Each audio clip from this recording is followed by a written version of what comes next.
Tá, né? Sim, professora. Eu e o Fábio, só nós dois.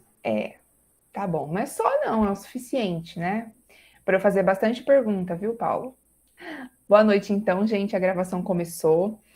A gente começa, temos as duas últimas apresentações hoje, mas não por isso as menos importantes. A gente tem bastante coisa para conversar, assim como o Fábio falou no final do vídeo, que ele está pronto para as discussões, né? Então ele quase que me desafiou aqui. Então vamos lá, professor, eu estou pronto, né? Não sei se vocês viram a gravação, depois vocês vejam. Mas é brincadeira, viu, Fábio, Paulo? Vocês vão apresentar? Vocês querem falar? Vocês querem colocar o slide? Como que vocês programaram aí? Sim, a gente ia colocar o slide. Ok. Então podemos começar já. Beleza. Vou apresentar. Tá.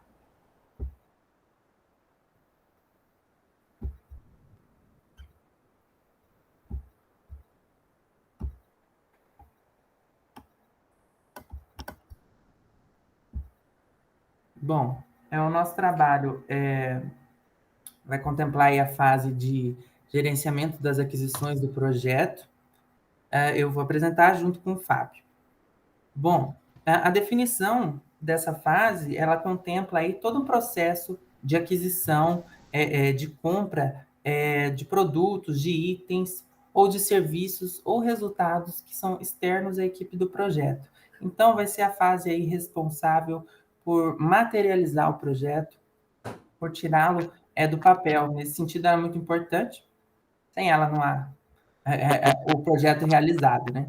E um instrumento muito importante dessa fase é o contrato, e que é um dos conceitos-chave. O contrato ele deve definir claramente tudo aquilo que se espera do vendedor e também do comprador, e também definir tudo aquilo que se espera para ser entregue, né? Todos os itens, todos os serviços, e o contrato ele deve aí contemplar tudo aquilo, os interesses tanto do comprador quanto do vendedor, para evitar qualquer tipo de comprometimento na consecução do projeto. Então, por isso ele é muito importante.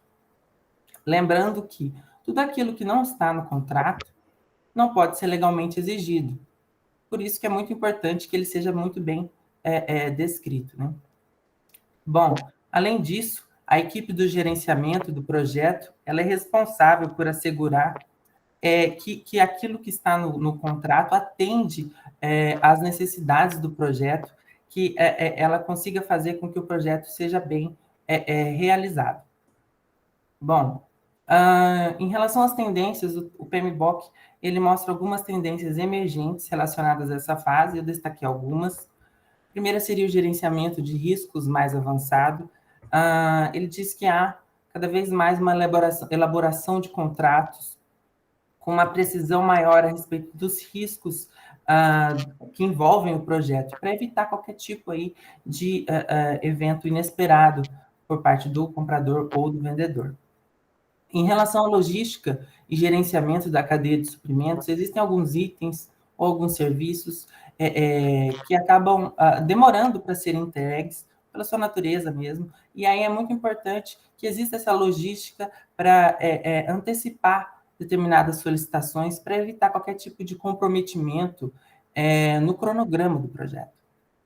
Em relação à tecnologia e relação com as partes interessadas, nota-se uma maior frequência no uso de câmeras nos locais das obras, muito aí por conta de uma necessidade de fiscalização daquilo que está sendo feito e para evitar qualquer tipo de contestação judicial. Haja visto aí que tudo que está sendo filmado não pode ser contestado, né? Em relação ao engajamento de testes, seria uma prática emergente, no sentido de que muitos compradores acabam fazendo esse teste para a seleção de potenciais vendedores, onde eles fazem entregas iniciais e, se ele tiver apto, ele pode assumir aí uma porção maior do escopo do projeto. Bom, em relação ao tailoring, seria tipo uma alteração no projeto, no processo de gerenciamento, que muitas vezes ele é necessário por conta de fatores externos, fatores ambientais, algum tipo de mudança que ocorra. E aí ele vai especificar alguns tópicos importantes a respeito. No primeiro seria a complexidade das aquisições. O texto vai perguntar se o projeto ele contempla aí uma aquisição principal ou várias aquisições em diferentes ocasiões com diferentes vendedores que agregam complexidade às aquisições. Então, o projeto ele vai ser realizado, a aquisição, né, por vários vendedores ou só um. Um exemplo disso que eu pensei seria interessante, o Aquário do Pantanal, por exemplo, ele foi feito inicialmente com uma licitação para todos os serviços que contemplam a construção do aquário, e era uma empresa, né? E depois, por conta dos problemas que ocorreram na obra, né? Aí teve um novo governo, optou-se por fazer várias licitações, cada uma com um serviço diferente, e cada empresa que venceu a licitação era responsável por um serviço. Isso muda completamente o projeto, faz com que a complexidade dele mude. Então, é importante ter isso em mente. Em relação à localização física, é importante saber se os compradores e os vendedores eles estão no mesmo local, ou se eles estão em fuso horários diferentes, porque muitas vezes há uma necessidade de se contatar um ou outro, e aí é importante saber dessas questões. Em relação à governança e ambiente regulatório, é importante saber que a equipe tenha conhecimento das legislações que englobam aí, que estão vigentes no local onde o projeto vai ser feito. Então, não só legislações no âmbito federal, mas também estadual ou municipal. Muitas vezes você pode ter um projeto que o plano diretor de uma cidade proíba. Então, é importante que a gente tenha em mente que essas leis elas acabam atingindo aí, podem atingir a consecução do projeto. Em relação à disponibilidade de contratados, o texto pergunta: existem contratados disponíveis que teriam capacidade para executar o trabalho? Muitas licitações acabam, por exemplo, sendo declaradas desertas, muitas vezes por conta de uma exigência maior ou alguma incorreção, e aí acaba que não há nenhum interessado nela. Então, é importante que haja aí algum tipo de alteração prévia. Bom, em relação às fases, a fase principal, né, da aquisição, ela é dividida em etapas. No caso, a primeira seria o planejamento das aquisições, a segunda seria a condução das aquisições, e a terceira, o controle das aquisições. Em relação ao planejamento, ela envolve vários passos que eu elenquei aqui. No caso, seria preparar a especificação do trabalho das aquisições ou os termos de referência, preparar uma estimativa de custos de alto nível para determinar o orçamento, divulgar a oportunidade, identificar uma lista resumida de vendedores qualificados, preparar e emitir documentos de licitação, preparar e enviar propostas por parte do vendedor, fazer uma avaliação técnica das propostas, incluindo qualidade, fazer uma avaliação de custos das propostas, preparar a avaliação final combinada de qualidade e custos para selecionar a proposta vencedora, finalizar as negociações e assinar o contrato entre o comprador e o vendedor. Então, é toda uma fase aí que antecede a celebração do contrato e que ela é definida por uma formulação aí de toda a documentação que envolve a aquisição. Então, é estabelecer quais são os itens necessários para a consecução do projeto, estabelecer a forma de seleção do vendedor é importante nessa fase. Em relação à condução das aquisições, ela é caracterizada pela obtenção de respostas de vendedores, seleção de um vendedor e adjudicação de um contrato. Então, eu diria que essa fase ela também é muito relacionada à aquisição propriamente dita. Ela envolve esse processo de seleção do vendedor e que seria o principal benefício dela. Ela vai acabar selecionando aquele vendedor que é mais qualificado para esse processo de aquisição daquilo que é necessário no projeto. E também firmar esse acordo legal para a entrega. Em relação ao controle, a controlar as aquisições, ela é a fase aí responsável mais por uma fiscalização, por um monitoramento daquilo que está sendo feito no âmbito do contrato. Então, monitorar se esse contrato ele está tendo um bom desempenho, se ele está superando as expectativas do comprador. E também, se não, fazer, né, ver se há possibilidade de se fazer algum tipo de mudança ou correção para contemplar aí, aquilo que o projeto necessita. Bom, de todas essas etapas ditas aqui, eu julgo que a parte principal dessa fase de aquisições seria essa questão de se formular um contrato. É muito importante que as cláusulas sejam bem descritas e que contemplem aí o interesse de ambas as partes, para evitar qualquer tipo de comprometimento no projeto. Então, é muito importante um olhar muito atento à celebração desse contrato, porque qualquer erro pode gerar algum comprometimento, alguma incorreção no projeto. E até, sem falar de disputas judiciais que podem ocorrer por conta de algum desentendimento nesse firmar desse contrato. Bom, agora eu vou passar para o Fábio. Boa noite, pessoal. A professora já começou colocando a gente ali na parede, né? Já que eu falei que é para perguntar, vamos perguntar.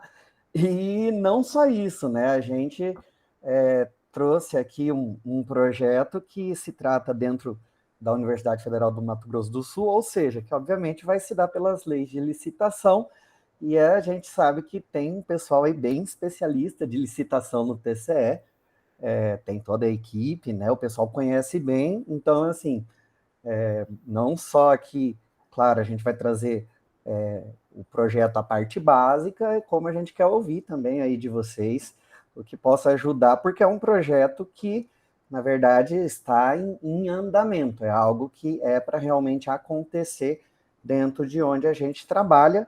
Para contextualizar um pouco, no começo desse ano, o Paulo e eu trabalhávamos na diretoria de atenção ao servidor da UFMS, ao qual pertence o Programa de Assistência à Saúde, que funciona como um plano de saúde para os servidores da UFMS. Da mesma maneira, apenas seguindo todas as bases da Agência Nacional de Saúde para liberações, exames, cirurgias, internações, porém tem alguns regramentos próprios no que faz questão ao custeio, né, a forma de como que é pago esses procedimentos e como é feito o recolhimento do servidor para que seja custeado esse programa. Claro, tem que estar de acordo com o direito financeiro da administração pública, isso baseado principalmente na Lei 4.320 de 64, tá?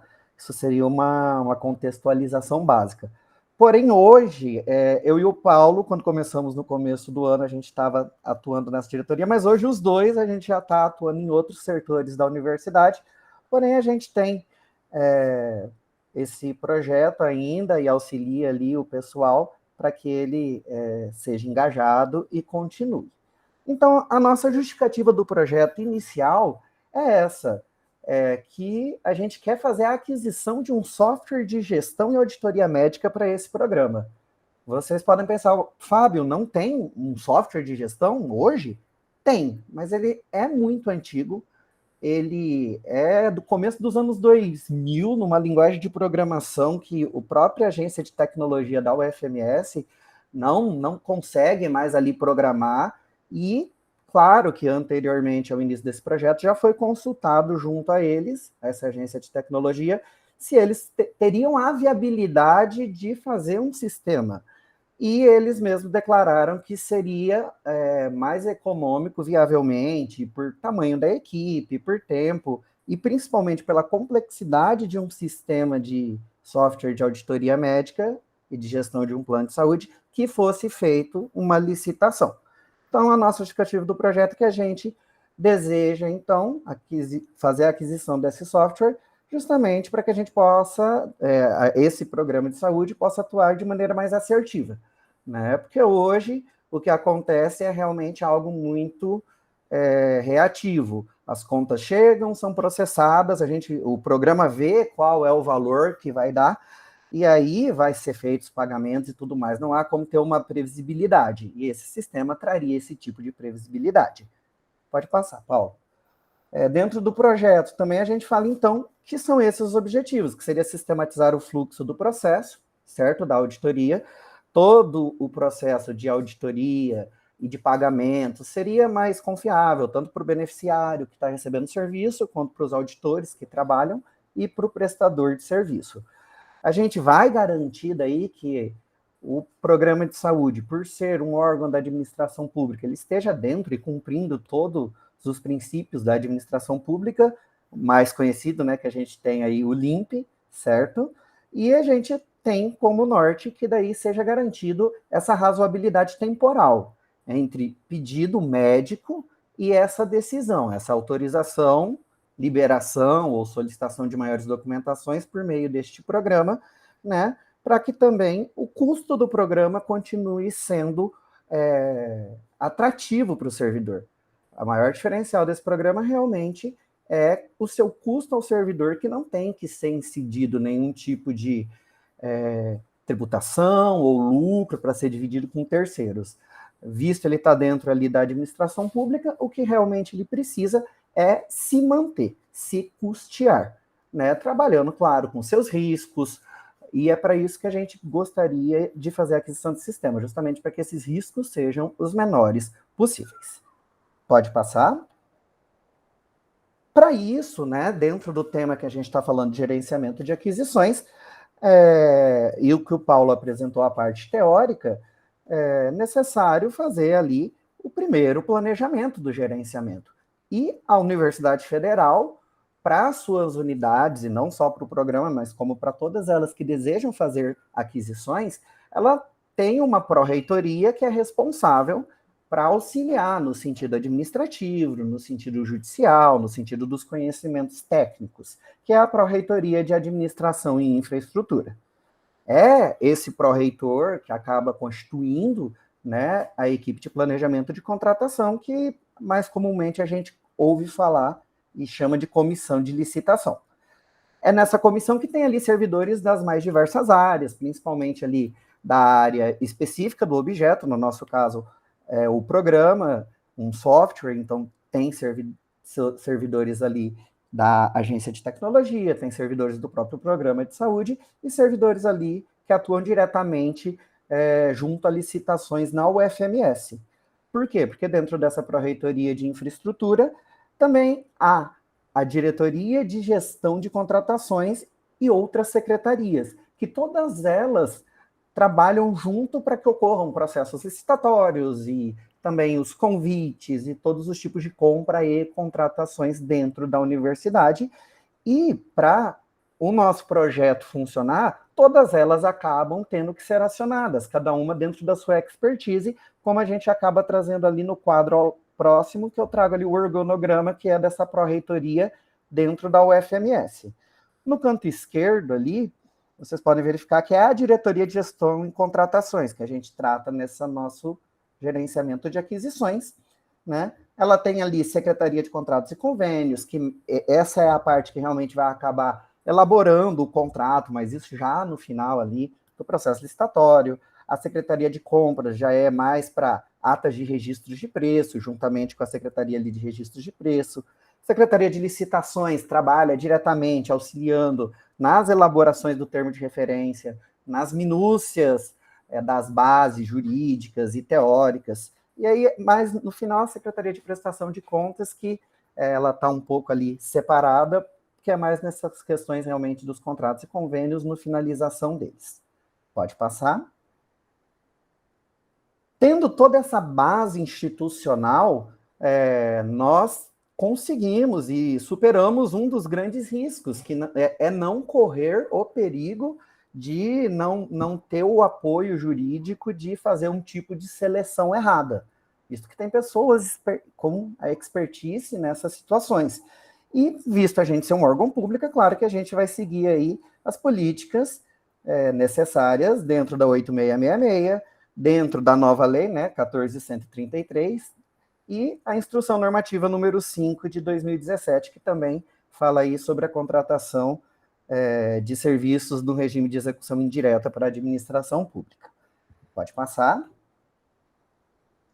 Isso já é, claro, né, o nosso plano, que a gente tem citado ali, de gerenciamento dessa aquisição, e temos como responsável por essa aquisição, principalmente, claro, a alta direção da UFMS, por meio de seu reitor, que ele, né, delega ao seu pró-reitor de Administração e Infraestrutura esse poder de celebrar esses contratos, né, e celebrar todo o processo licitatório e tudo mais, e com o auxílio dessa pró-reitoria, os membros da comissão de licitação estudam, fazem os estudos preliminares, elaboram termo de referências, mapas de risco e escolhem o tipo de aquisição, no qual, do fato desse software que a gente quer adquirir, foi pensado que seria um lote único, né, de que é uma cessão de licença para uso de software durante um certo período.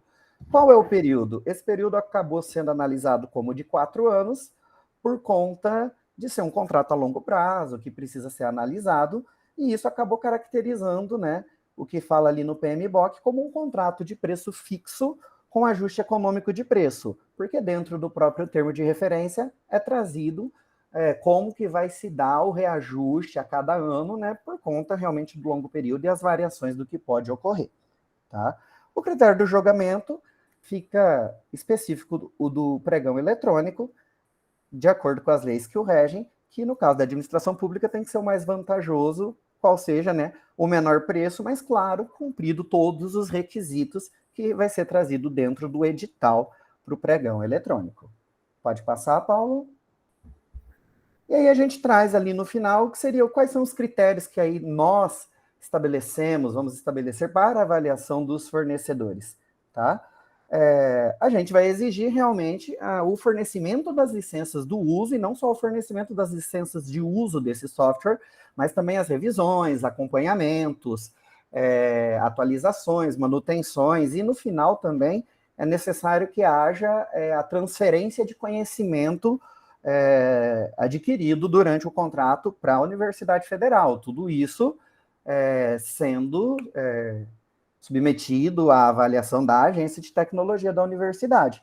E claro que aí a gente colocou os itens, aqui está resumido nos slides e na apresentação que a gente fez também, mas os itens que a gente precisa que o software faça, que ele execute as tarefas de auditoria, tanto dos eventos anteriores, ou seja, de autorizações médicas, de exame, essas análises pré-definidas, as auditorias concorrentes, ou seja, quando a pessoa já está internada, que ela auxilie, esse sistema auxilie aos auditores que façam as análises dos procedimentos que estão acontecendo, baseado nas patologias, e também no próximo slide a gente coloca que as auditorias que ocorrem depois, né, quando vem ali a segunda conferência do que ocorre dentro dos hospitais e clínicas credenciadas. Outros serviços administrativos também foram colocados como critérios, né, para a avaliação desses fornecedores, que é basicamente emissões de relatórios gerais, a participação do beneficiário descontada ali na própria folha de pagamento, que o beneficiário possa fazer o acesso de seus históricos, fazer essas solicitações por meio de pedido de aplicativo, e coisas que facilitam hoje, né, a nossa vida no dia a dia. Depois a gente passa ali, basicamente é o slide mesmo, né, de Excel, que seria ali, a gente preencheu ali o plano de aquisições, mas é isso que a gente acabou explicando nesses últimos slides. Assim como o Paulo colocou, o que a gente entendeu que é o mais importante dentro do plano de aquisições? Desde o início, claro, ter uma equipe competente para que se faça isso, ou uma estrutura competente. Né? Aqui, no caso, na UFMS, é diferente do que eu vi de outras apresentações de colegas, porque a UFMS tem uma pró-reitoria ou uma diretoria e secretarias específicas para estar fazendo isso. Pode parecer, então é muito simples. Não, porque a demanda é muito grande, são muitos campos, e só para ter uma comparação, eu sei que dentro ali da pró-reitoria de administração, da UFMS, tem, por todos os campos da UFMS, é a cidade universitária, mais 9 campos, tem 7 leiloeiros. sendo que a própria UFGD, que antigamente era só um dos campos do FMS, para eles têm 5 leiloeiros.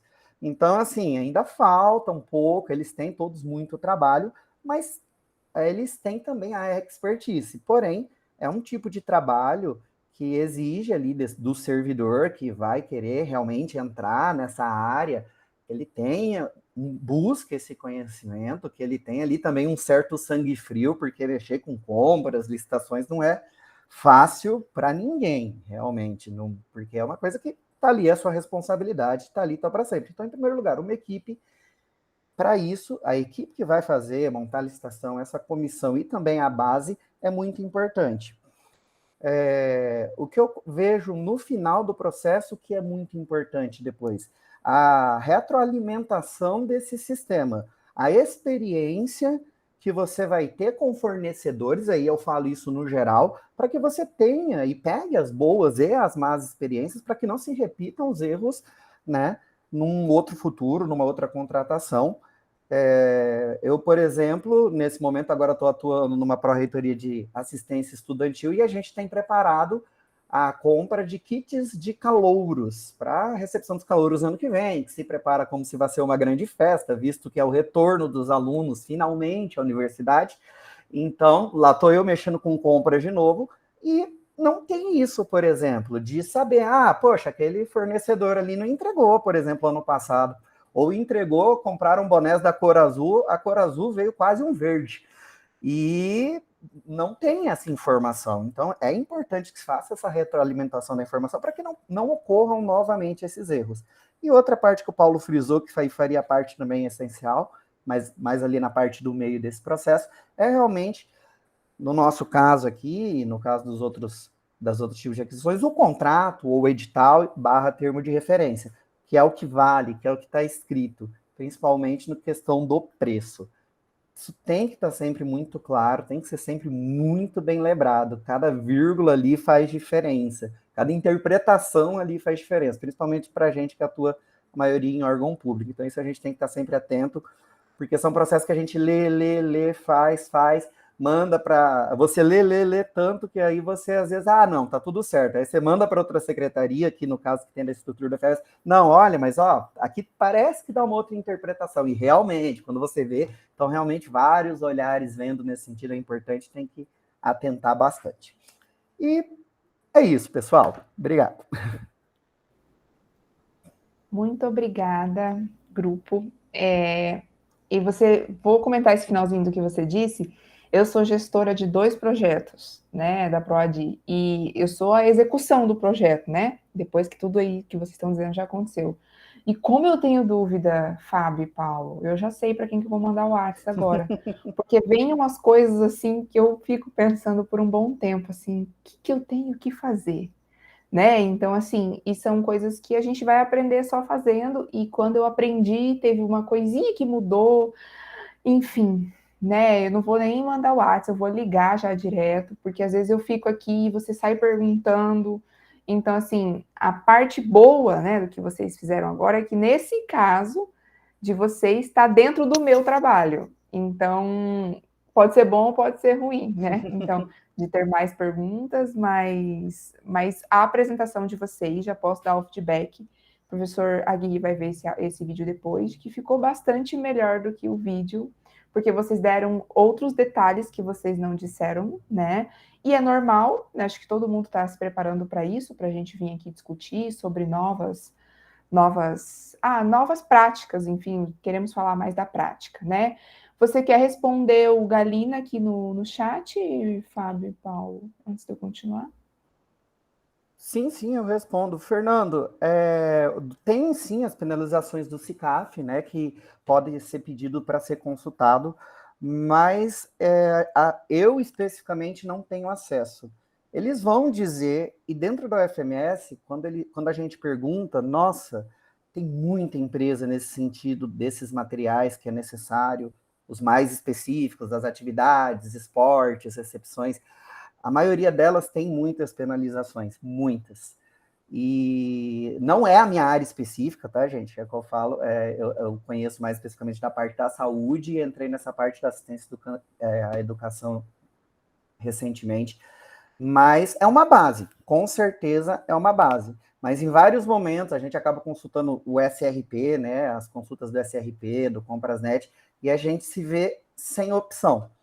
E é os que acabam vencendo também, né? Outros pregões, até outras atas de registro de preço. Então, é uma opção, com certeza. Né? A gente acaba fazendo, mas tem hora que não tem, vamos dizer, para onde fugir.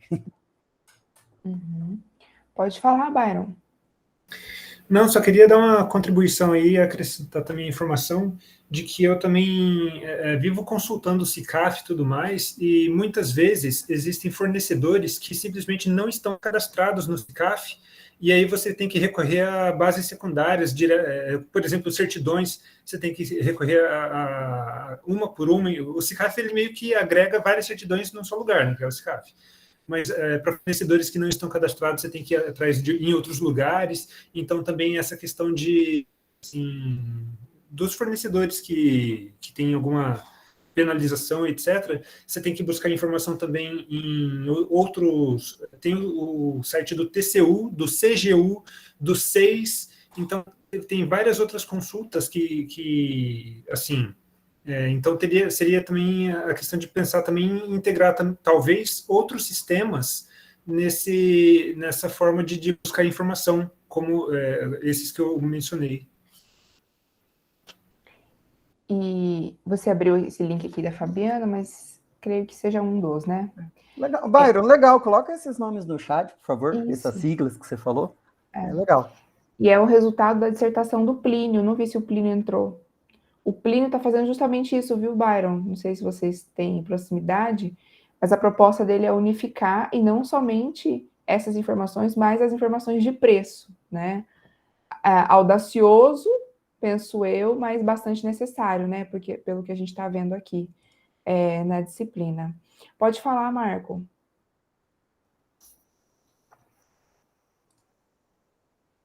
Marco.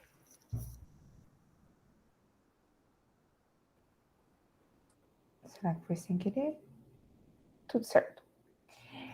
E aí, nisso, então, vamos pensar já na reflexão que vocês fizeram e o que a gente já estava falando. Tudo bem, se você quiser, pode digitar, tá, Marco? Nossa. Então, né, Fernanda, a gente segue aí sempre na esperança, né? Não podemos perdê-la. O que é, então, o produto do projeto de vocês? É só a aquisição do software? Porque está escrito ali no slide de vocês, produto. Produto não, tá como objetivo? Não me lembro agora, mas tá, aquisição e implementação. Uhum. Então, do projeto da disciplina, e aí já aproveita para contar um pouco sobre questões de cronograma, algumas questões que eu vou perguntar depois, como, qual que é o risco desse projeto? O que a gente já veio fazendo, né? Que é uma ideia minha e do professor Agui, a gente conversou antes de vir aqui, que ficou faltando aí na apresentação, tá? O que é exatamente o produto, o que vocês vão entregar, e um pouquinho mais de detalhes sobre essas questões aí que a gente já viu na disciplina.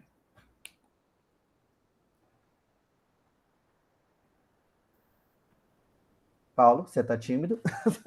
Qual é o produto final?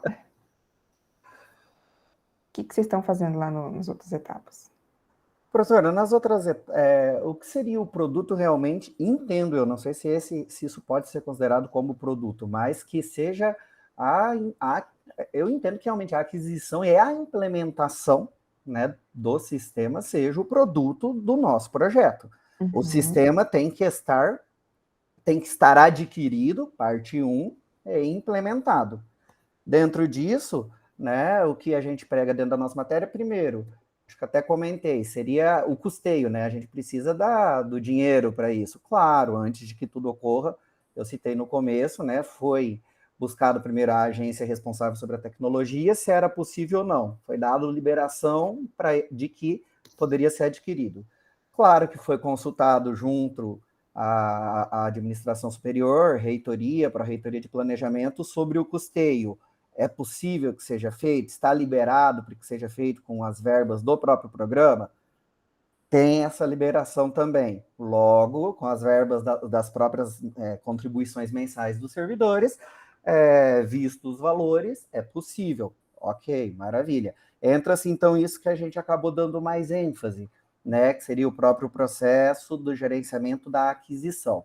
Após, dentro do que é o objeto, né, o projeto em si, a implementação, o cronograma que a gente coloca é que, basicamente, foram ali cerca de 4 meses, né, para que se fizesse ali esses estudos preliminares, esses levantamentos do que a gente desejava, a consulta a especialistas, né, foram feitas reuniões com diversas empresas que fornecem sistemas, que explicavam como que funcionaria, realmente isso, as funcionalidades e tudo mais.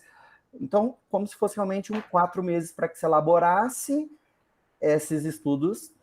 Os riscos dentro do estudo, como eu falei na apresentação, foram sanados, visto a gente até ter uma grande equipe, né, dentro da universidade para que sanem esses riscos dentro de estudo preliminar e até elaboração de termo de referência.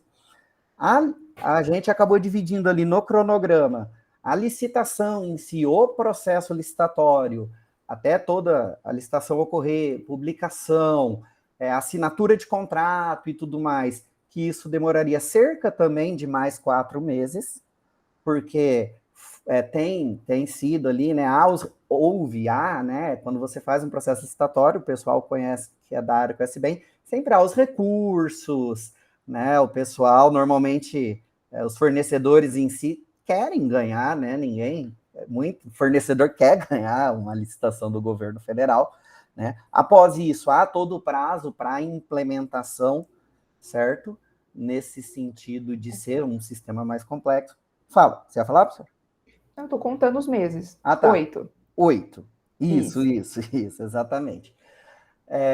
Dentro desse 8º mês, entendemos que, assinado o contrato, começaria a implementação, junto com o treinamento não só dos usuários internos, né, os usuários que trabalham junto do programa, quanto dos prestadores. Como isso seria feito? Os usuários internos foi colocado em edital de que eles vão ter realmente um treinamento com pessoas de fora. Os grandes prestadores, ou seja, grandes hospitais, também teriam treinamento com uma pessoa que viria presencialmente, e locais menores, isso baseado mais ali por volume financeiro, teriam um treinamento que já tem gravado, online, né, que poderiam tirar suas dúvidas.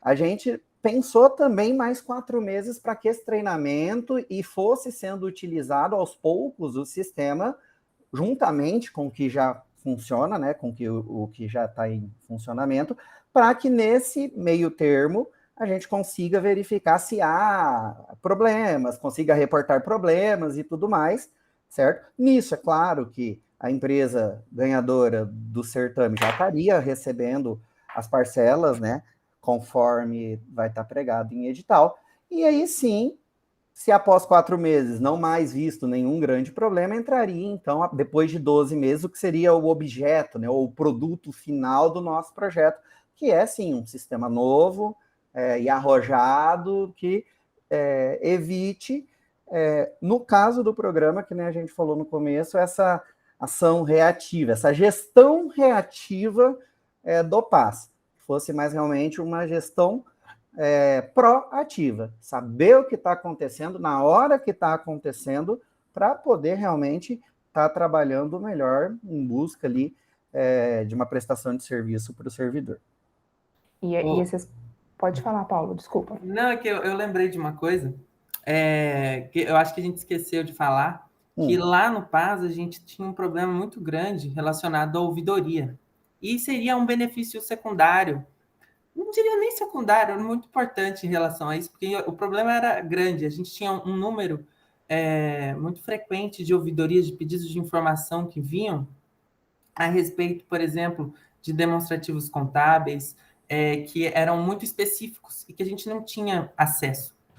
Então, muitas vezes tinham pedidos de informação da mesma pessoa por vários meses, assim, e tinha uma coisa que eu lembro, que ela pedia especificação por campos. A gente não tinha essa informação.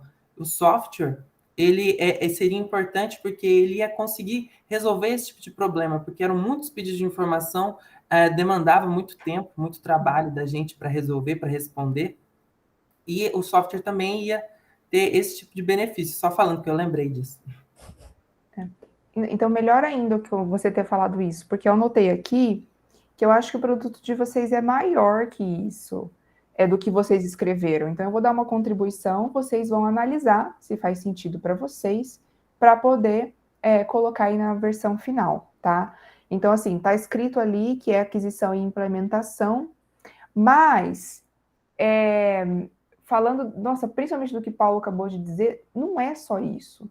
Vocês não vão só adquirir, só implementar, vocês vão, de alguma maneira, também fazer algo como monitoramento, como depois o outro grupo vai vir falar de feedback, né? E a gente falou sobre isso aqui com outras palavras, vocês falaram, né, na apresentação de vocês. Então, seria isso tudo meio junto. E isso já se une com o que eu ia dizer sobre a prática do tailoring que vocês disseram, que seriam as mudanças que podem acontecer no meio do projeto. E lá tem uma palavrinha que é governança. E a gente tem falado muito de governança, isso, né? De falado muito sobre governança nesse tempo todo aí que nós estamos vivendo. Não somente na UFMS, mas em todos os âmbitos aí do país, né? Tem se falado sobre governança.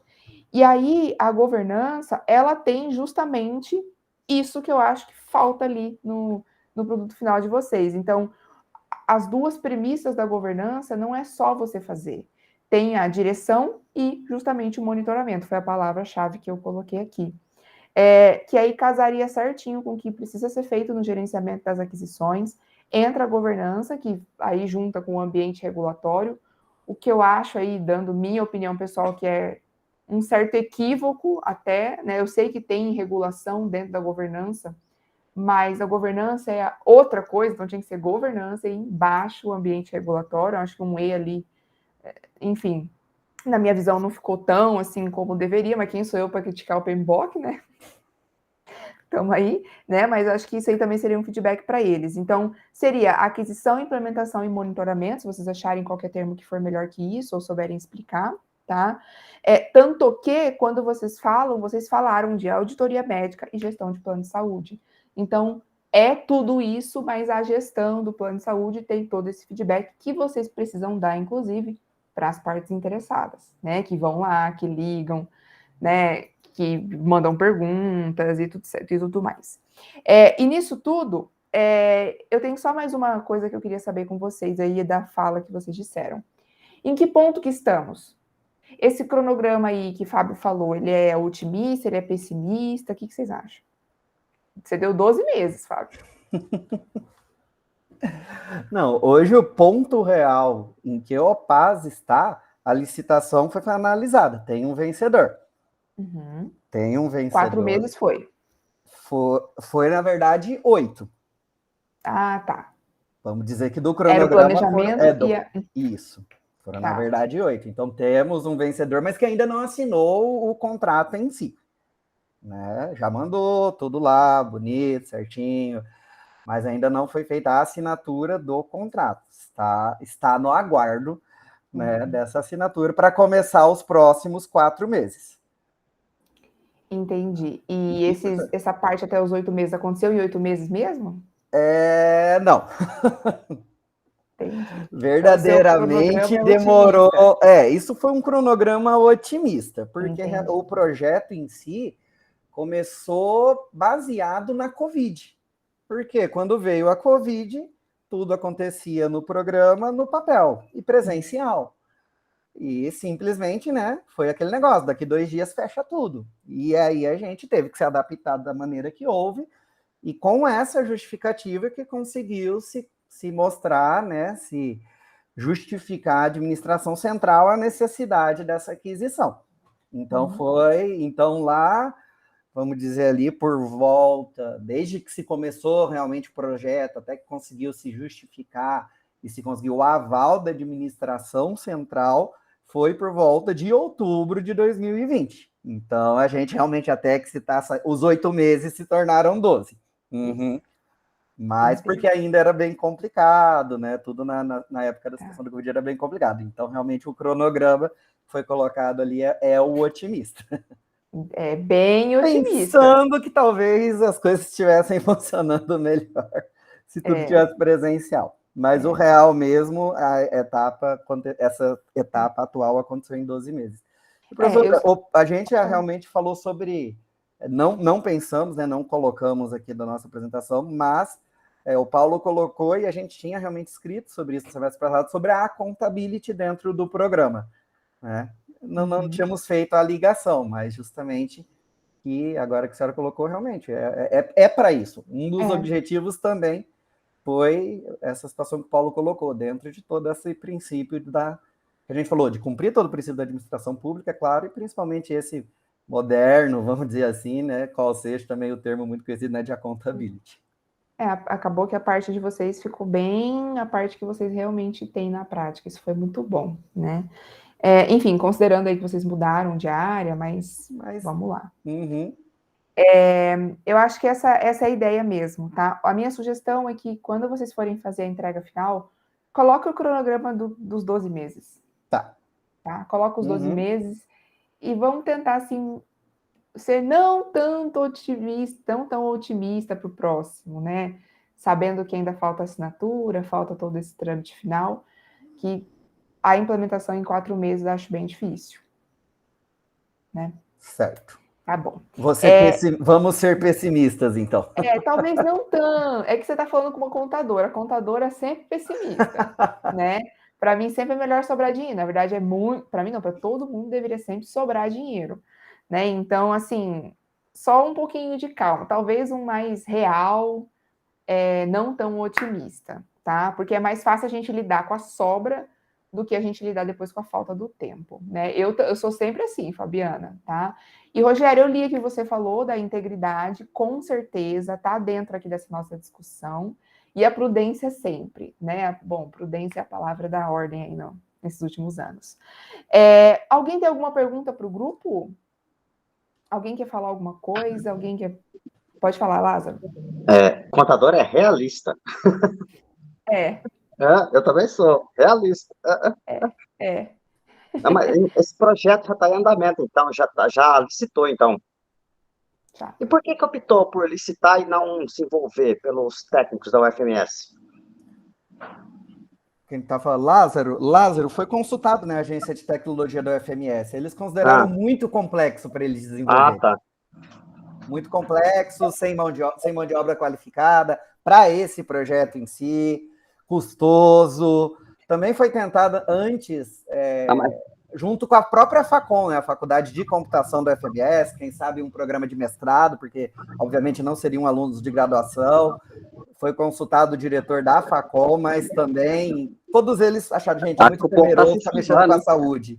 Esse povo está se esquivando. Meu filho faz ciência da computação, último ano lá na Facom. O moleque, os moleques dominam lá, rapaz. Esse povo aí que não tá querendo fazer. Eles dominam, eu não duvido. Esse pessoal de hoje em dia, computador para eles, né? Eles fazem milagre lá. É um projeto muito complexo. Eu trabalhei já envolvido com projeto de software, já trabalhamos com empresas, é muito complexo esse negócio de software. É um projeto muito, muito ousado, muito ousado. E também acabou se optando pela essa aquisição, por exemplo, a empresa que acabou vencendo o certame, ela já é, por exemplo, a mesma empresa que o sistema é utilizado dentro da Unimed, da Cacemes, então, assim, dos maiores hospitais que a gente tem, basicamente. Então, o treinamento vai ser menor, por exemplo. Vamos dizer assim, essa dificuldade de treinamento, os médicos... O projeto básico é feito pelo pessoal, então, com auxílio do pessoal da tecnologia, então, pelo menos o projeto básico, então. Sim, com certeza. Eles daí estão na equipe da licitação, tudo tem que ser aprovado também pelo diretor da agência de tecnologia. Sim, eles têm um manual, né, de sequência, todos vocês lá, eu já estava olhando. Mas beleza, é só curiosidade mesmo, achei interessante.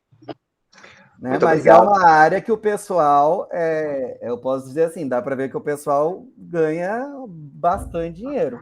Teve um dos participantes da licitação. Estuda muito. O povo estuda muito. Teve um dos participantes da licitação que eu vi, né, depois ali nos documentos, que está aberto mesmo ali, né, no Comprasnet, que é uma empresa pequena, nova, criado por um moço de 27 você anos. Tem assim. bastante nesse projeto. No interior de São Paulo. Uma coisa que eu vejo que vocês devem ter bastante aí é risco, porque risco de não entrega, risco de atraso. Então, pelo que eu vejo de projeto TI, há bastante risco envolvido, muito risco, de não atender, né, o projeto em si. Até projeto elaborado por o pessoal do TI, mesmo assim, ainda acontece de não contemplar, de não atender aquilo que vocês planejavam. Acontece muito risco nessa parte, né? Mas tá bom, muito obrigado. Marcelo, levantou a mão. Marcelo. Oi, levantei. Deixa eu dar uma dica, pessoal, aí, eu sou de TI. Então, o objeto de vocês da definição lá, ou é aquisição, ou é implementação. Implementação é desenvolvimento. Se você já está adquirindo, você não vai precisar desenvolver. Então, não é implementação, é implantação. A parte que vocês estão pensando que é o treinamento, aquela parte posterior à aquisição. Dá uma corrigida nisso. Muito obrigada, hein, Marcelo? Se vocês forem implementar módulos diferentes, aí é diferente. Porque você vai ter que contratar mais um serviço a mais no software lá, da empresa que ganhar, ou eles vão ter módulos a mais, não sei, enfim. É um dinheirinho a mais. Tá. Então seria então aquisição e implantação. Exato. Beleza, Marcelo, obrigado. Pessoal da área. Colocar para funcionar, né? Isso, exato. Fica a dica aí. Super dica, de ouro. De ouro, muito obrigada. É isso, então. Encerramos o grupo. Não sei se mais alguém tem alguma coisa para dizer. Deixa eu só baixar o Lázaro aqui, que ele fica aparecendo para mim, tá, Lázaro? Aí. Ele me pisca aqui. Bom, muito bom. O que eu poderia dar de dicas para vocês e do feedback nosso? Poder de síntese, tá? Poder de síntese. Então, a gente já falou sobre isso em outras aulas, né? Mas eu sei que tem bastante coisa para falar. Seria mais ou menos essa a concepção mesmo, mas quem sabe a gente fazer aí um pouquinho mais de síntese. Justamente também porque vocês já fizeram a gravação do vídeo, né? Então, não seria nem justo com vocês fazê-los repetir tudo aqui. Então, esse é o principal ponto, tá? E no trabalho de vocês, tentar o máximo que vocês conseguirem o detalhamento disso que a gente conversou aqui, das outras partes, enfim, que aí é requisito da disciplina, né? Então, basicamente isso aí que seria o necessário para que a gente tivesse uma excelente apresentação e um excelente vídeo aí gravado, tá? Do mais, parabéns, Fábio e Paulo, vocês finalizaram gerenciamento de aquisições e vocês estão liberados. Não dá aula, trabalho. Obrigada, Luísa, pela força. Ok, liberados então. Partimos para o próximo. Último grupo. Oi, professora, posso projetar aqui? Pode, por favor. Já ia perguntar se vocês iam. Então. Você que fez os slides? Gabriela. Não, professora, foi todos nós três. Ah, tá. Tá muito coloridinho. Será que foi o Marcelo que fez esse slide coloridinho? Foi a ideia dele. Que legal! Foi a ideia do Marcelo, aí cada um fez o seu slide e depois juntou tudo. Ficou bem bonito. Tá bom.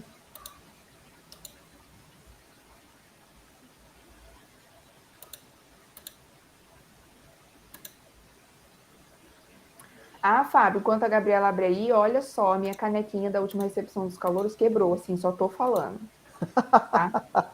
Aquela de plástico, azulzinha? Não, mas por quê, professor? Porque eu sou desastrada e não vou falar isso que tá gravado, mas depois eu te conto. Tá bom. Assim, só tô falando à toa, tá? Vou ver uma... Tá bom. Material mais resistente. Pediu o professor Albert. Ah, tá bom. Então, aí eu vou ter que testar para ver se é isso mesmo, se foi uma boa aquisição, tá bom? Ok, obrigado pelo feedback. Fica a dica. Vamos lá, então. Podem começar. Bom, pessoal, nós somos aqui o último grupo, né? Sobre o gerenciamento das partes interessadas. Eu, a Gabriela e o Marcelo Gomes, a Gabriela Lima, né? Eu vou passar rápido aqui pela teoria que a gente já tá no vídeo, para não ficar muito repetitivo. Então, pode passar, Gabi. Aí. O que são esses gerenciamentos de partes interessadas? É o gerenciamento de todos os interessados no projeto, tanto de maneira direta quanto de maneira indireta. Essas pessoas têm influência no projeto, têm expectativas próprias, cada uma tem a sua, cada uma gera um tanto de impacto no projeto. Isso assim, todo mundo aqui já trabalhou com pessoas, então sabe que pessoas são... Cada um pensa de um jeito, e isso no projeto funciona da mesma forma. Pode passar, Gabi. Aí, então assim, as partes interessadas, né, com o termo também comumente, que é muito utilizado, stakeholders, né, que a gente vai ver muito na literatura. Quem são? Todo mundo. O funcionário, fornecedor, acionista, todo mundo do projeto e fora, né? Desde aquela pessoa que exerce o menor, que pareça exercer um papel pequeno no projeto, ele é parte interessada. De alguma maneira ele influi no projeto. E mesmo pessoas que a gente nem acha que é a parte interessada, mais à frente do projeto ela pode vir a ser, que nem o pessoal comentou de ouvidoria. Não tem como prever quem vai pedir uma ouvidoria ou não, mas a partir do momento que ele entrou com um pedido de informação, ele passa a ser parte interessada. Pode passar o slide. Aí, ó. Essas partes, elas estão lá envolvidas em todas as etapas do projeto. Cronograma, custo, qualidade, todas envolvem pessoas, que de alguma maneira vão afetar, positivamente ou negativamente, com diversos níveis de influência.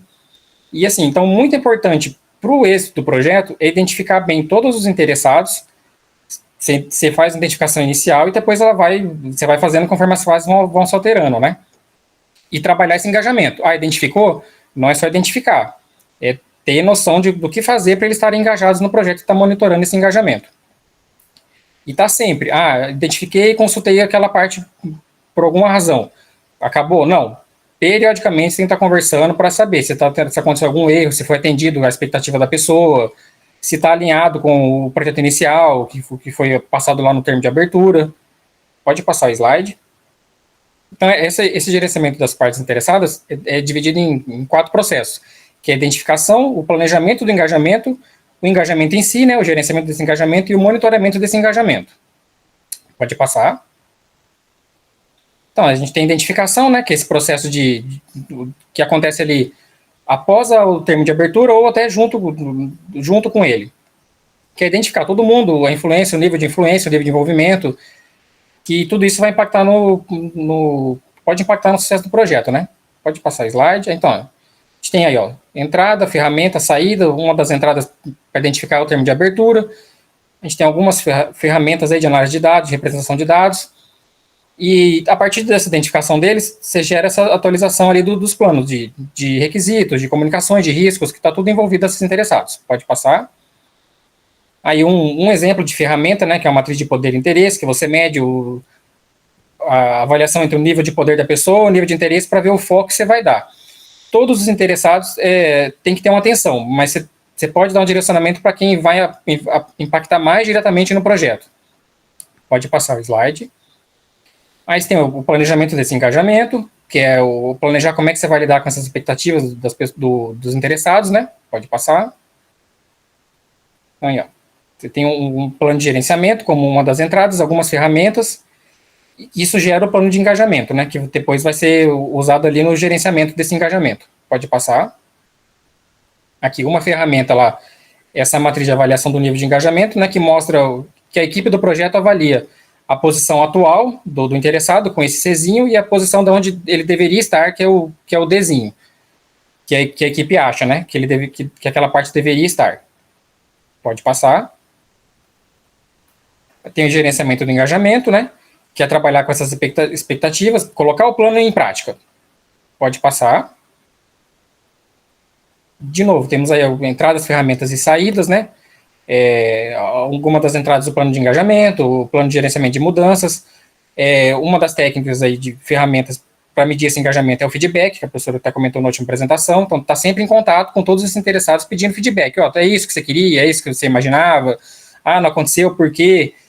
Que pode gerar como saída, por exemplo, ali a solicitação de mudança. Não, o projeto não está acontecendo do que eu queria, tem que alterar, tem que mexer no rumo do que está acontecendo, né? Pode passar. E a fase final, que esse é cíclico, né, é o monitoramento desse engajamento. Quer saber o que está acontecendo, se está dando certo aquele engajamento que você colocou em prática lá no plano. Pode passar. Então, você tem questões, lições aprendidas que você vai usando como entradas desse processo de monitoramento. Ali você tem a análise de causa-raiz, que é a matriz Ishikawa, por exemplo, que já foi apresentada por um outro grupo, né, que você vai avaliando por que aquilo pode não estar dando certo, aquela expectativa pode não estar sendo atendida, e gera ali informações sobre desempenho. Está dando certo? O nosso projeto está seguindo o rumo que ele deveria estar seguindo, conforme lá no termo de abertura? Tudo isso com muita interação entre todos esses interessados. Aí, pode passar? Tá, aí agora a gente vai partir para a parte prática, que é o nosso projeto em si. Aí o pessoal vai continuar. Então, agora falando um pouquinho sobre o projeto em si, né? O título do nosso projeto, nós pensamos que poderia ser regularização da concessão de bolsas do Programa Demanda Social CAPES pelos programas de pós-graduação. Esse projeto, né, ele seria para ser aplicado no âmbito da UFMS, né, em todos os cursos de mestrado e doutorado que tem bolsas que os alunos recebem bolsas da CAPES, bolsas do Programa Demanda Social. E então o objetivo seria regularizar a concessão de bolsas do Programa Demanda Social CAPES a alunos de cursos de mestrado e doutorado da UFMS, com a publicação de uma resolução. Então, o nosso produto final, né, o escopo do nosso produto, seria uma resolução. E aí, esse projeto, ele já surgiu, assim, de um problema identificado na universidade, né?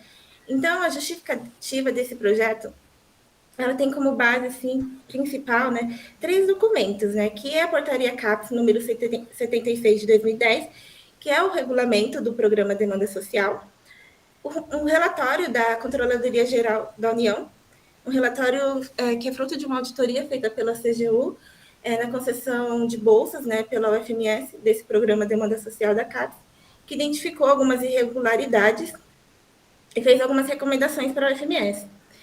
Outra justificativa também é a não aplicação da instrução normativa da PROP, número 4 de 2020. O que acontece, né, com essa concessão de bolsas, né? Tem alunos, né, que conseguem receber bolsas, né, pagas pela CAPES, e esse regulamento do Programa de Demanda Social tem vários requisitos.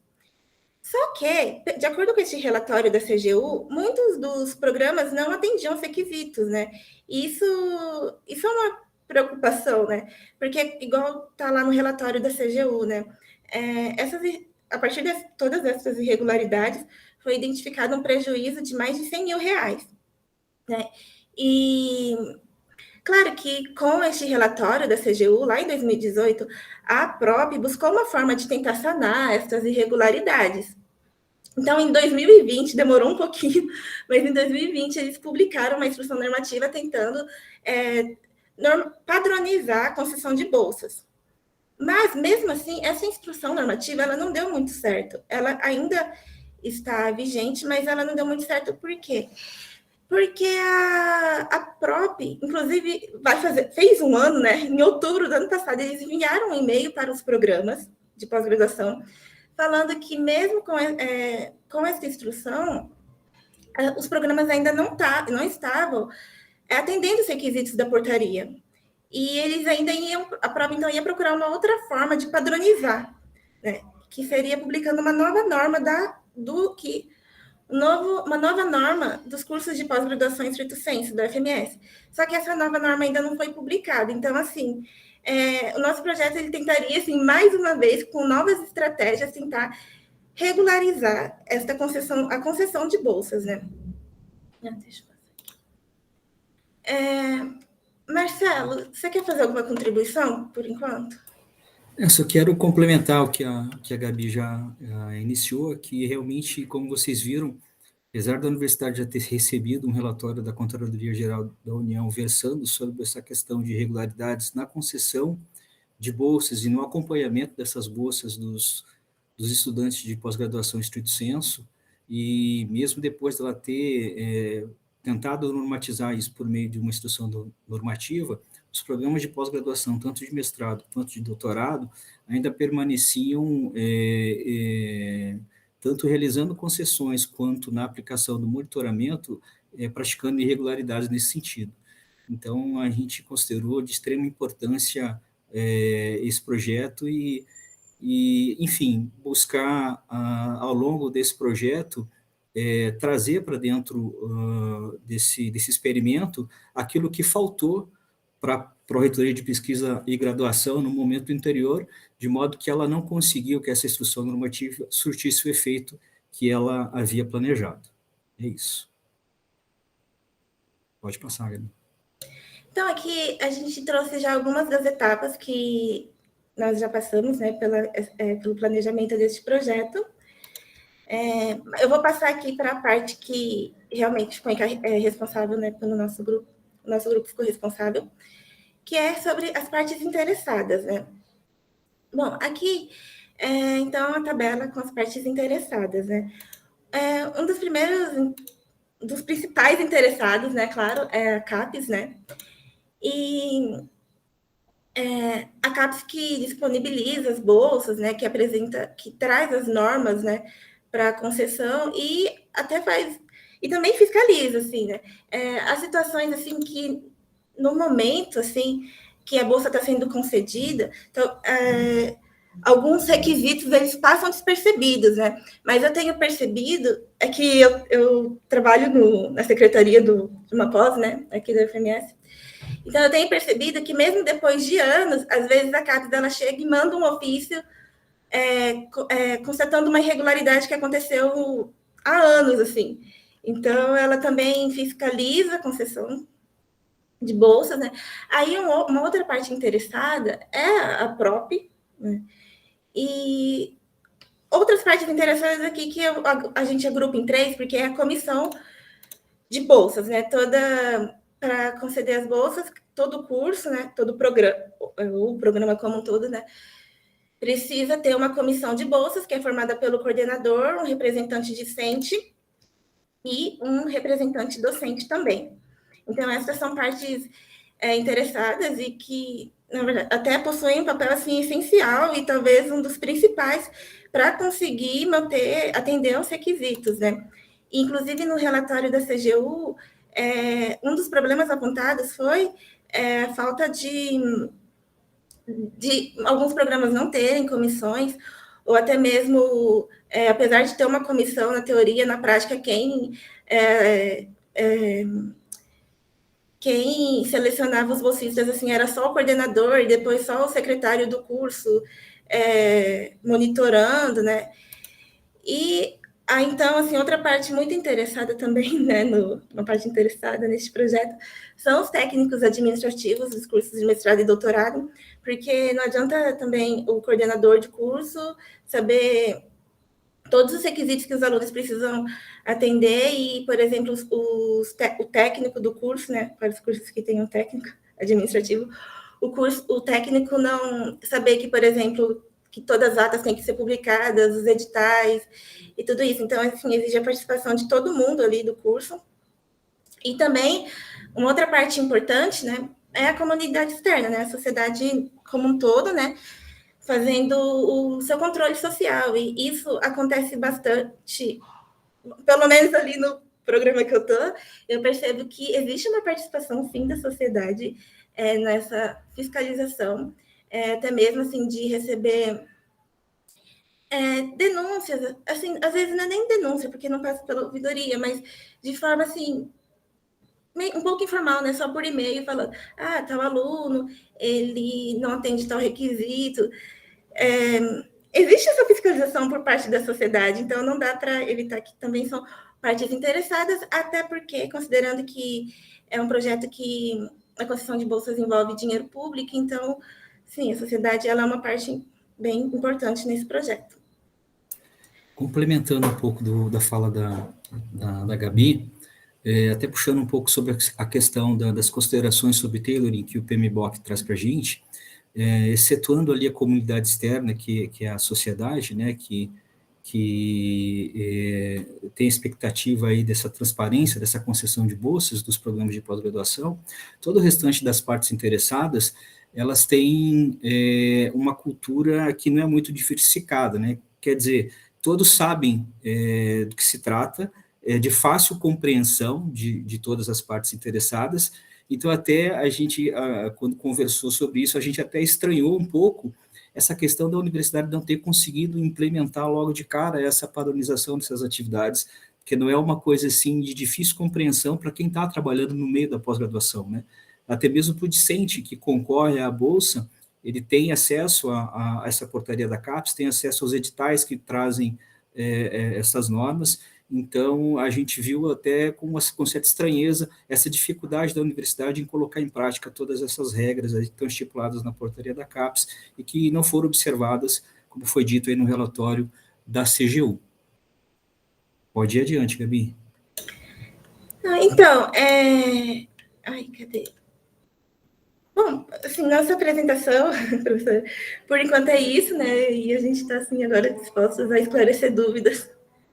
Só finalizando, então, Gabi, talvez o Emerson queira comentar alguma coisa também, mas, por exemplo, quando a gente desenvolveu o cronograma físico-financeiro do projeto, a gente estabeleceu que nós iríamos mensurar o custo do projeto apenas baseado no salário bruto dos servidores que estariam envolvidos na execução desse projeto.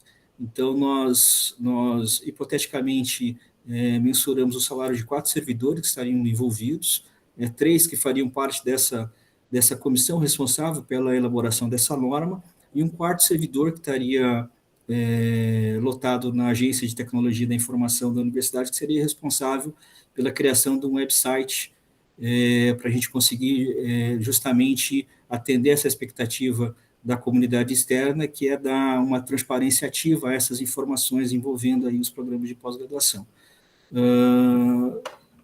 Emerson, se você quiser falar mais alguma coisa. Então, e a gente tem que reparar nesse formulário nosso, assim, muita reunião, né? Que é a questão até o PMBOK está dando assim, a cocriação.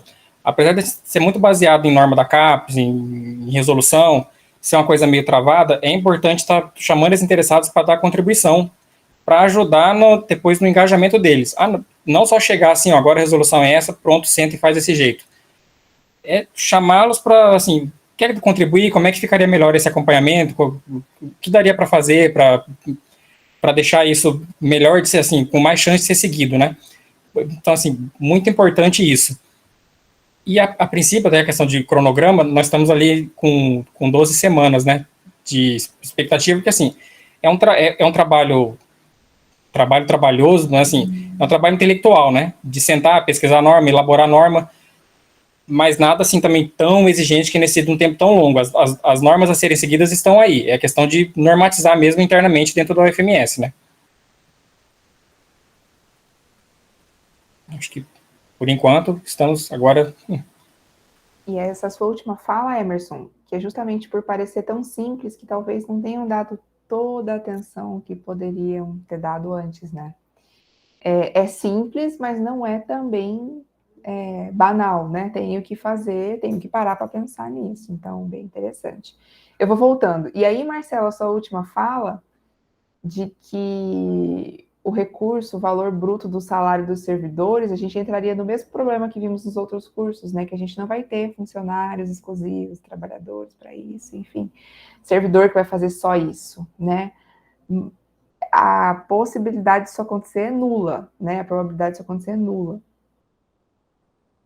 Então, aí eu ia voltar na Gabriela. Gabriela, conta pra gente o que é, assim, até onde você puder, né? O que é o que precisa regularizar? Que aí já responde a Fabiana também. Sim. Eu vou até abrir aqui um pouco do relatório, né, da CGU. Tá. Deixa eu pegar aqui. Então, foram identificadas algumas algumas irregularidades, né, com a publicidade dos editais para a seleção de bolsistas, né? Porque a CAPES, primeiro, essa seleção ela tem que ser bem objetiva, né? E nem sempre isso acontecia, assim, quando a CGU fez essa auditoria, eles analisaram 8 programas, né? E apenas 2 publicavam editais, né? Então, assim, já nada ficava muito transparente. E apesar de alguns programas falarem, mas a gente utiliza os critérios de produção dos alunos, isso não era divulgado em nenhum lugar. Então, né, isso já era uma irregularidade, já foi uma irregularidade identificada. Também em relação à composição das comissões, né, de bolsa, e porque, igual eu comentei já ali durante a apresentação, né, tem comissão que ela existe só na teoria, na prática ela não existe, fica, sei lá, encarregada só pelo o trabalho, né, de selecionar bolsistas, fica encarregado só ao coordenador, ou às vezes ao secretário até, né. Deixa eu ver aqui. Também no processo de seleção e acompanhamento do cumprimento dos requisitos como um todo. Deixa eu ver o que mais. Aqui é um relatório extenso, né? Não, tudo bem. Só assim, acontece também o bolsista tem que ter dedicação exclusiva, né? Não pode ter vínculo empregatício. E acontecia de ter isso não ser acompanhado. O programa não fazia esse acompanhamento correto. Isso. E uma outra situação também é que a CGU falou que a PROP não tinha uma norma, né, para padronizar a concessão de bolsas dentro da UFMS, né? Outra situação também é essa falta de transparência ativa dos programas, né? Então, não estava publicado assim no site, né, que seria um local de fácil acesso para todo mundo. Não estava publicado quem que constituía a comissão, os representantes discentes das comissões, né? Não estava publicadas as atas das reuniões das comissões. Inclusive, na verdade, até muitas comissões nem tinham ata. Os resultados, os editais. Assim, os relatórios da CGU apontaram principalmente para isso. Na prática, a gente até vê outras irregularidades também, né? Porque, por exemplo, assim, aquele montante de mais de R$100 mil de prejuízo que a CGU apontou, foi referente ao período que eles analisaram e foi em relação a alunos que recebem bolsa e que também trabalham, né? Mas que trabalham, assim, não atendendo aos requisitos, né, de estar recebendo bolsa trabalhando que a CAPES determinou. E, na prática, a gente vê que existem situações assim também de aluno receber bolsa da CAPES e receber bolsa de outra agência de fomento que não seja permitida pela CAPES. Então, na prática, o prejuízo ele é maior, maior até, né, que R$100 mil. Então, basicamente, são essas as irregularidades.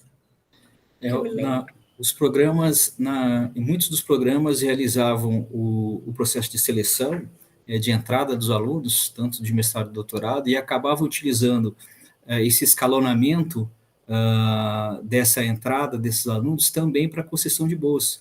Então, tipo, o aluno primeiro colocado era um aluno que poderia receber bolsa desse programa de demanda social da CAPES, independente se ele tinha vínculo empregatício ou não. Então, isso era uma das situações que eram bem corriqueiras dos programas de pós-graduação da UFMS.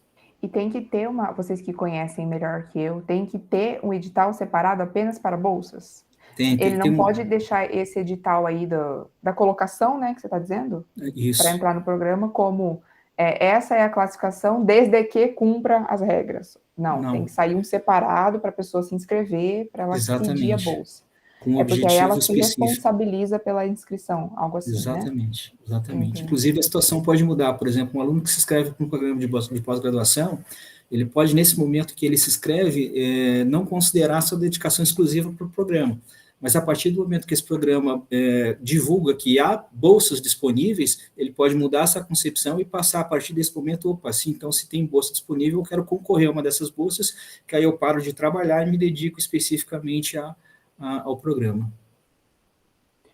Nossa, é bem mais grave do que a gente imaginava, né? E de quando que é esse relatório? O CGU é 2018? Foi isso que eu vi ali?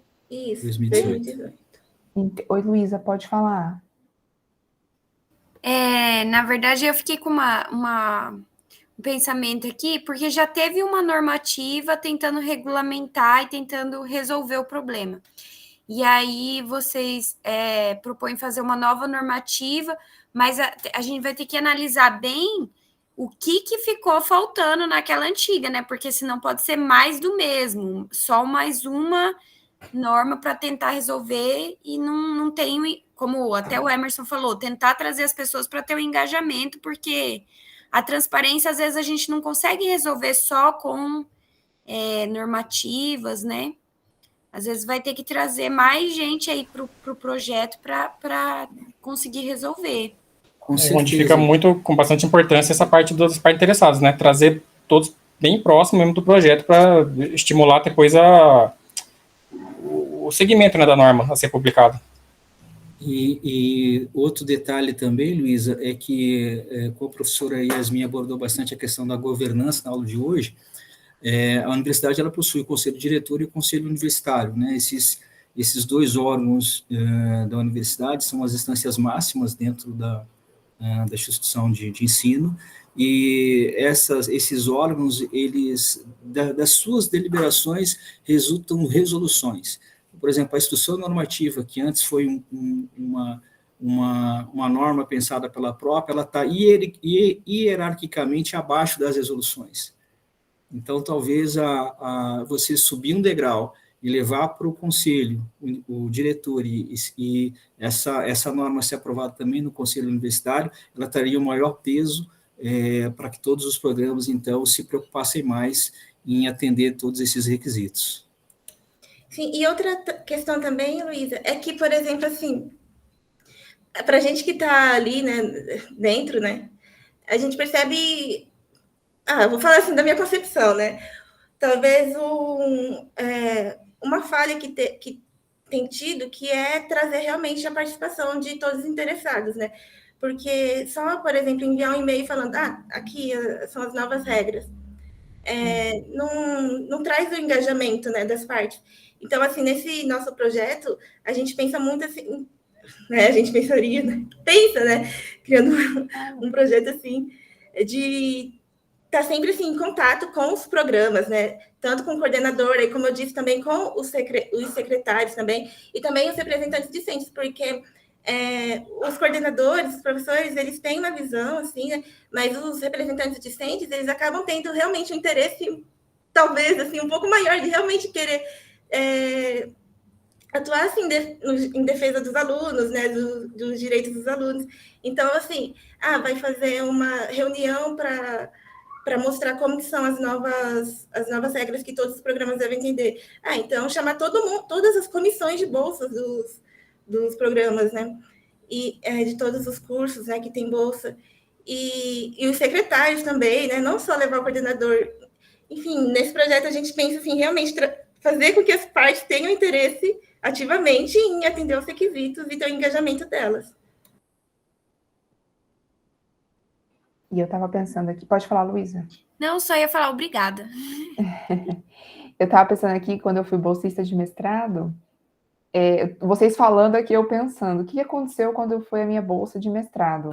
Né? Era um ano longínquo aí, por favor, não procurem, mas eu estava pensando assim, realmente, eu não fiz um relatório, eu não dei a satisfação para a sociedade do que eu fiz com a minha bolsa. Eu tô aqui hoje, me formei, fui para o doutorado, tô aqui, mas eu não dei a satisfação, né? Então, assim, e aí eu comecei a pensar outras coisas ainda. Tem alguns professores, obviamente eu não vou citar nomes, mas que falam já sobre isso que vocês estão dizendo, e que falta mesmo vir essa luz de cima para dizer, o correto é esse, isso que vocês estão cobrando realmente pode cobrar, isso não pode cobrar. Uma outra coisa que provavelmente está na discussão de vocês, só não deu tempo aqui, que é essa dedicação. Então, se ele tem que ser dedicação exclusiva daquilo ali, ele tem que trabalhar para aquilo ali. A gente tem o estágio de docência, tem que ajudar o seu professor nas aulas, tem que... Enfim, né? E nesse contexto todo, a gente passa... Deixa eu escolher melhor as minhas palavras. Por algumas criaturinhas aí que não cumprem esses requisitos, né? E que faz qualquer coisa menos escrever um artigo. E aí depois é um mau mestre, um mau doutor, porque não cumpriu o que era o mínimo, né? Então, assim, e tem bastante discussão disso nas reuniões dos professores, de como prender os bolsistas para que eles entendam que ele é bolsista, que ele deve isso para a sociedade, que ele tem regras a ser cumpridas. Eu não lembro se eu assinei um papel, hein, Gabriela? Eu não lembro. Inclusive, no nosso projeto, a gente teria a intenção, assim, de padronizar todos os documentos, né? Porque todos os alunos todos vocês têm que entregar um documento de uma avaliação semestral, né? Eu já vi a CAPES pedir isso, assim, de bolsistas lá do passado, né? E às vezes a gente tem dificuldade de encontrar essas avaliações semestrais. Fala. A gente tem dificuldade de encontrar essas avaliações semestrais. Então, assim, padronizar esses formulários, né, também, seria uma intenção do projeto. Tá bom. Depois de parar de gravar, eu conto o que eu senti aqui agora. Eu fiz tudo certo, só que eu não fiz nada disso, né? Não, então, assim, exato. E, por exemplo, assim, existem alunos que fizeram, assim, mestrado, já terminaram doutorado, sem querer causar terror, e que os professores sempre falavam muito bem dos alunos. E aí, situações assim de que nem os próprios alunos sabiam, eles nem agiram de má fé, de acumular com outra bolsa. E aí agora chega assim, você tem que devolver 20 e poucos mil. Então, assim, levar essa transparência, assim, evitaria todos esses problemas para alunos que foram, assim, alunos ótimos durante o curso, né? Outros problemas também que cairia nisso aí são questões como, por exemplo, a gente tem os editais dentro da UFMS que é para participação em eventos, para publicação em artigos, mas que dentro das prerrogativas da bolsa, você já teria que usar isso para estudar. Claro que você vai usar isso para sobreviver, a bolsa de doutorado é altíssima, né? Busque um trabalho assalariado com a bolsa de doutorado. Não sei se vamos achar. Então, assim, que aí são as faltas de cumprimento do que deve se fazer, como participar de um evento, submeter um artigo, por falta de recurso. Mas espera, você recebe recurso. Quanto é a bolsa de doutorado? R$ 2.200, né? Então, assim, é algo que a gente... Nossa Senhora, fiquei pensando bastante aqui, mas eu tô toda certinha, eu acho. Então, assim, mas com certeza esse valor seria maior por conta dessas irregularidades. Eu acho que vocês estão certíssimos. E não teve tantas perguntas para o trabalho de vocês, porque vocês foram muito espertos. Vocês trouxeram tudo o que eu iria perguntar, né? Então, assim, aqui a gente acabou discutindo da prática, tentando entender mais como é que funciona. O feedback é muito positivo da nossa parte para vocês, porque vocês apresentaram algo muito completo, vocês foram sucintos, vocês foram muito claros, né? E é o que a gente espera, assim, sempre com todos os trabalhos que foram passando, que a gente tire ali como que é o benchmarking que os meninos estavam falando no chat, né? Que vocês roubem as ideias das perguntas da Yasmin e acrescentem no trabalho de vocês. E tudo isso é uma construção, né? Vocês foram muito bem aí. A facilidade aí foi do meu entendimento, porque estava ali no meu ambiente de trabalho, então isso tenho certeza que ensinou para alguns dos colegas que estão aqui também como é que funciona aqui dentro, né? Olá, Rogério, super elogiando aqui, ficou muito lindo, ficaram muito lindos os slides, eu até tinha perguntado se tinha sido Gabriela, peço desculpas, Marcelo, né, ficou realmente muito bom, visual, que é o que a gente precisa para esse momento. Eu só quero dizer que eu também sou doutora, tá? Ou tiro do Aguirre ou ponho o meu também, tá? Então, assim, fica a dica, não entendi qual foi o preconceito comigo, mas tudo certo, tá? É isso mesmo, Luísa, pode olhar de perto, não tem, tá? Foi uma falha nossa total. Tá bom, tá tudo certo. Põe um S? Aonde que vai pôr o S? Doutores. Ok. Não quero. Não me aglomera. Eu sou uma coisa, cada coisa é uma coisa. Desculpa, Gui, você tá vendo essa gravação, né? Mas tá bom. Todo mundo foi olhar de perto, Haroldo, com certeza. Mas a primeira coisa que eu olho é se meu nome tá escrito com N de navio no final e se tá Casagrande. Aí eu falei, ué, por que o Aguirre tem e eu não tenho? Né? Mas tudo bem, nós dois temos. Então, é isso, gente. Alguém tem alguma pergunta, alguma dúvida, quer dizer alguma coisa para o grupo? Ou a gente encerra as apresentações? Não? Tá bom, já falamos tudo que tinha para falar, né? Ok, então, grupo do gerenciamento das partes interessadas, parabéns pelo que vocês fizeram e vocês também estão liberados. Aí, obrigado, Luiz e Marcelo e Fábio, pelas palmas. Vou encerrar aqui, então, para a gente falar do fechamento aí das apresentações e do feedback de vocês, tá? Na verdade, eu não vou encerrar a gravação, não, só um pouquinho.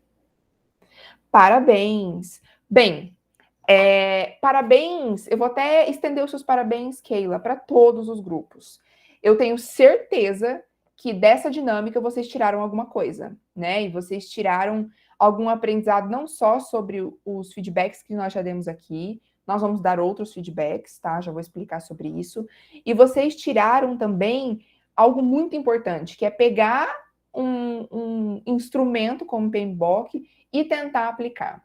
Tenho certeza que vocês também tiveram dificuldades e que vocês foram vendo os outros colegas falando e alguma luz acendeu aí na sua mente, de alguma maneira, tá? Então, isso, sobre o trabalho em equipe, é verdade. Vocês aprenderam várias ferramentas novas. Não necessariamente você vai pegar tudo que está aqui, todos os Excels, bom, todos os arquivos de Excel, né? Então, e vão usar para alguma coisa, pelo menos na vida de vocês, tá? Eu ia pedir o feedback sobre isso também, Rogério, mais para o final, mas justamente assim que a gente trabalhou, na minha visão, foi bem interessante, para ver o que é que vocês estão fazendo, vê-los produzindo, vê-los comentando. E essa é uma turma especialmente que participa bastante, não são todas as turmas que participam assim como vocês estão participando. Depois eu dou esse feedback para vocês também, porque também é importante, né? A gente ter o colega aqui falando, ver os outros interessados, nem sempre todo mundo, mas ter algum interesse é bom para quem está apresentando. Você sente ali que você está sendo ouvido, né? E isso é importante hoje, nesse momento que nós estamos vivendo, tá? Então, assim, Fábio já falou que vai organizar uma recepção do Profiap ano que vem para nós, né? Então, assim, por quê? Vai ter recepção dos calouros, mas e o calouro do ano passado, que nem teve ainda. Então, ele vai ter que ser incorporado aí nessa avaliação. Boa pergunta. Vou conversar com o meu chefe. Ótima pergunta. Tá. Não, Fábio, você pode falar. A professora Yasmin falou que ela quer, e ela quer canequinha para todo mundo também, horas bolas, né? Aquela canequinha linda, tá? Então, depois vocês me contam como foi. Eu recebi alguns feedbacks disso que o Fernando está falando, e aí vocês vão me contando como é que estava indo, tá? Bom, eu não sei se vocês sabem, mas o professor Arthur é meu amigo pessoal, então eu sou madrinha de casamento dele, então a gente sempre conversa, assim, sobre tudo que tá rolando, enfim, tá? Se isso é bom, se isso é ruim, vocês decidem. Bom, vamos fechar, então, a parte de todos os seminários. A entrega final. Quando queremos entregar todas as partes juntas num arquivo só? Olha, eu tô dando a chance de vocês pensarem. Quando? Dezembro. Natal, né? Quanto tempo aí vocês acham que precisa para compilar tudo, fechar tudo? Eu tenho uma data aqui. Professora, até eu quero entender uma coisa. A gente só pega aqueles arquivos, atualiza com as orientações, né, com os novos pensamentos, compila tudo e entrega, ou tem que escrever algo, por exemplo, porque no Excel você escreve, mas não tem aquele texto corrido, tipo um artigo, alguma coisa assim, né? Isso, não vai ser um texto corrido tipo um artigo, mas vocês vão ter um modelo, que é sobre ele que eu vou falar agora, nós vamos colocar um modelo lá e vocês vão sim compilar tudo em um arquivo só, tá? Então é isso. Mas você vai ter que digitar lá o objetivo, a justificativa, que vocês já colocaram aí nos slides, tá? Então, isso vai ter que estar lá. Uhum. Então, tá, já que ninguém falou nada e Natal e dezembro não é uma opção, a gente propôs uma data aqui e provavelmente é o que vai ser, tá? Então, assim, o que acontece? A próxima aula é feriado, que era dia 12. Então, a aula está marcada no calendário de vocês para ser sábado agora. E eu já tranquilizei todos os corações no começo da aula de que não vai ter a aula aqui no Google Meet no sábado, tá? Então, nós vamos deixar essa aula de sábado dedicada para que vocês façam tudo isso. De vocês compilarem, de vocês organizarem as ideias, quem foi que não fez ainda, tá? Eu não sei se vocês viram também, mas nesse dia 26 aí que o Rogério falou, ou o final aí de novembro, o encerramento dessa disciplina é uma semana antes de acabar novembro. Ela é antes. Por isso que para a o gente dia 16 no cronograma. É isso mesmo. Então, 2 semanas antes. Obrigada, Ana. Então, assim, por isso que a gente foi repondo e fazendo todos os feriados. A gente não fez os feriados nessa disciplina, tá? Então, o que acontece? Dia 9, então, agora, vai ser exclusiva para vocês. Se vocês vão fazer dia 9 ou não, aí é cada um dentro da sua própria organização, tá? A entrega final do arquivo compilado ficou para o dia 18/10. Então, vocês vão ter 2 semanas, tá? Contando aí que vocês vão ter um feriado, enfim, não vou palpitar sobre o feriado de ninguém. Então, vocês vão ter até dia 18/10, porque a gente mantém as entregas às segundas, né? Então, vocês entregam 18 segunda, isso mesmo. Às segundas, porque aí no dia 19 a gente tem aula de novo, tá? Então, vão ser essas 2 semanas para vocês fazerem isso. O modelo vai estar lá no AVA, enquanto isso, já vão compilando, tá? No máximo, aí 1, 2 dias já vai estar lá no AVA o modelo, para vocês fazerem. Tem algumas etapas para vocês preencherem, mas como eu acabei de responder para a Luísa, é algo bem tranquilo, tá? Nada do que vocês já não tenham feito aqui, é justamente para que a gente tenha um documento de um trabalho final a ser entregue. E como é que vai funcionar? A gente vai ter aula, então, no dia 19. Nesse dia 19, quem não pode estar aqui sou eu, tá? Então, já vou deixar de antemão aqui que vocês não me verão. Porque é a abertura do EGEDIM. Então, vocês devem ter visto que eu sou a coordenadora, então eu tenho que estar lá toda na fita ali, dando boas-vindas para todo mundo do evento, tá? Então, eu vou estar lá no evento. E aí, a gente volta, então, eu volto no dia 26, vai ter aula dia 19, só que sem Yasmin, e dia 26 é quando a gente vai estar aqui na próxima semana, que nós vamos fazer uma aula exclusiva de feedbacks. Nós vamos fazer todos os feedbacks dos trabalhos aqui. Então, vocês vão entregar até dia 18, e a gente se deu aí uma semana para corrigir. Quer dizer que ninguém vai ficar esperando meses para receber o retorno do que foi o seu trabalho, tá? Também a gente nem teria esse tempo, então a gente faz esse retorno até o dia 26, e provavelmente a gente já vai ter as notas até lá. Eu não sei se já vamos divulgar as notas, tá? Mas que nós já vamos ter todo o feedback, já teremos, tá? Então é assim que a gente vai trabalhar. E aí as outras aulas vão continuar acontecendo até o final, tá? A dinâmica, agora a gente entra na fase 3 da disciplina de gestão de projetos públicos, né? Então, assim, a dinâmica muda de novo agora, que nós vamos falar agora da prática, vamos mostrar algumas outras coisas bem diferentes para vocês, tá bom? Fica bom assim? Vocês anotaram? Tá, então vai ter aberto uma atividade lá, com prazo até o dia 18. Outra coisa, últimos recados, quem não fez as outras partes, por favor, façam.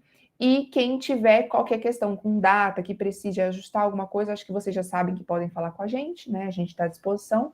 E eu peço que, por favor, agora, hoje, que foi o último dia de apresentação de vocês, que vocês, por favor, façam um feedback lá no link. Agora já está em tudo quanto é lugar. Está no grupo, está no AVA. Façam, por favor, para eu poder compilar. E vocês vão receber isso, todos os grupos, tá? Como eu já falei, sem nome, mas eu quero que vocês recebam o que os colegas falaram de vocês. Isso é bem importante, tá? Inclusive, falamos de feedback hoje. Yasmin, aos 2 arquivos dos processos de hoje, qual que é a data de entrega? Até...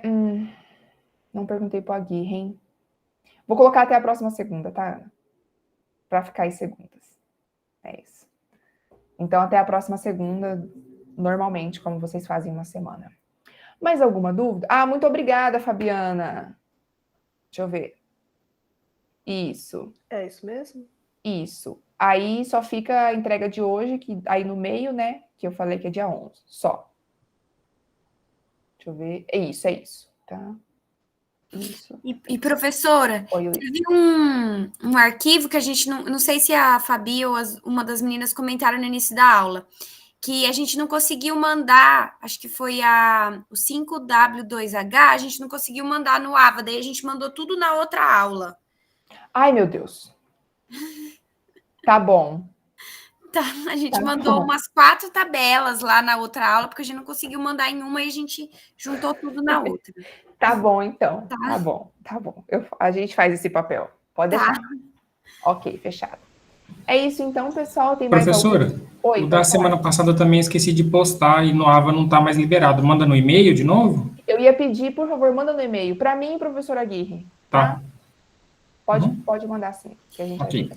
Se você quiser, professora, a gente manda no e-mail também, o nosso, que a gente juntou tudo, a gente manda. Luísa, se você puder, eu agradeço.